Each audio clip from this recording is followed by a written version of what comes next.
What's up guys, Sal here. So if there's one feature we should expect from a smartphone with an OLED screen, it's an always on display. Android phones have had this feature for many years now, but Apple for some reason has not enabled this feature on the iPhones, even though they have shifted to OLED many years ago. The always on display is a major passive productivity booster, letting a person check the time, their battery percentage, weather, calendar events, and pending notifications at a glance. And the fact that it has been on Android for years and its continued absence on the iPhone is baffling. But it looks like this is finally about to change with the new iPhone 14 Pro lineup.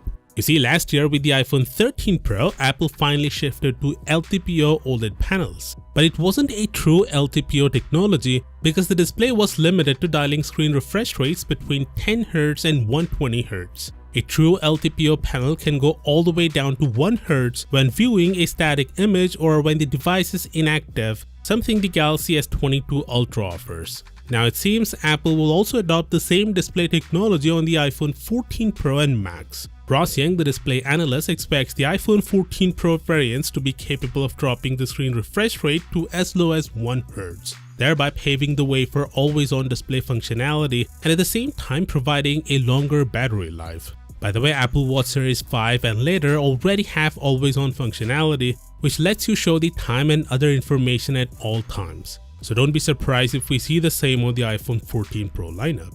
Now speaking of the 14 Pro, we have our very best and most accurate look at the iPhone 14 Pro so far, courtesy of Jon Prosser. The pill-shaped cutout looks big by 2022 standards and is laughable when compared to say the S22 Ultra. Also, it says below the notch, which means it doesn't look like you'll be gaining much in the way of usable space. But Apple desperately needed a design change after using the notch for many years, and unfortunately this is the best they can do unless they hide those sensors underneath, which by the way will happen next year with the iPhone 15 Pro, where the Face ID sensors will be embedded under the display with only a hole for the front-facing camera. Anyway, the rear camera module also looks significantly bigger too, and the reason for that is a bigger 48 megapixel sensor. The charging port is still Lightning, but Apple will shift to USB-C next year. Also, Apple is using a new and improved front-facing camera, and ET News reports that the unit price of this front-facing camera is nearly 3 times more compared to previous models.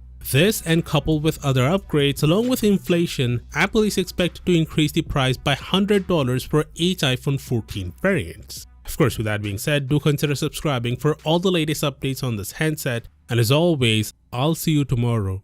Peace out.